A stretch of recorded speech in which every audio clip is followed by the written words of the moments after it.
যেমন মনে করেন এই ঈদে যত মানুষ মারা গেছে অ্যাক্সিডেন্টে, 400-র উপরে মানুষ মারা গেছে। মনে হয় না এই যে ইরানের যুদ্ধে এত মানুষ মারা গেছে। এক একটা ভয়ঙ্কর অ্যাক্সিডেন্ট। বাসের অ্যাক্সিডেন্টটা আপনি চিন্তা করতে পারেন।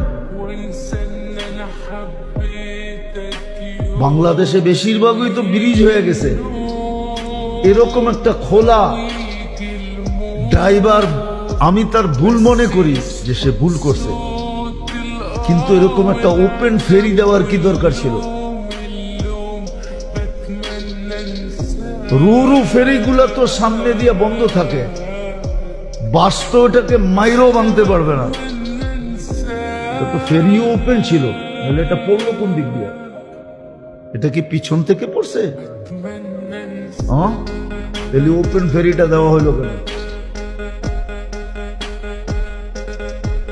ফেরির তো বিভিন্ন ধরন আছে, রোরো ফেরি আছে, ওটা তো সামনে দিয়ে বন্ধ থাকে, পুরা সিট দিয়ে বন্ধ। ওইটার গেটই দুনো দিক দিয়ে উঠন যায়, পিছন দিক দিয়ে ওঠে, সামনের দিক দিয়ে যায়, ওই পারে লেগা নেমা যায়। ওই ফেরি দিল না কেন? ফেরির কি অভাব? বেশিরভাগই তো বাংলাদেশে ব্রিজ হয়ে গেছে। পদ্মায়ও তো শত ফেরি ছিল, পদ্মায় তো এখন ফেরি নেই, সব ফেরি তো দৌলত দিয়ে গেছে। ওই ফেরিটা কেন দেওয়া হলো? তাও ঈদের দিন, ঈদের সময়।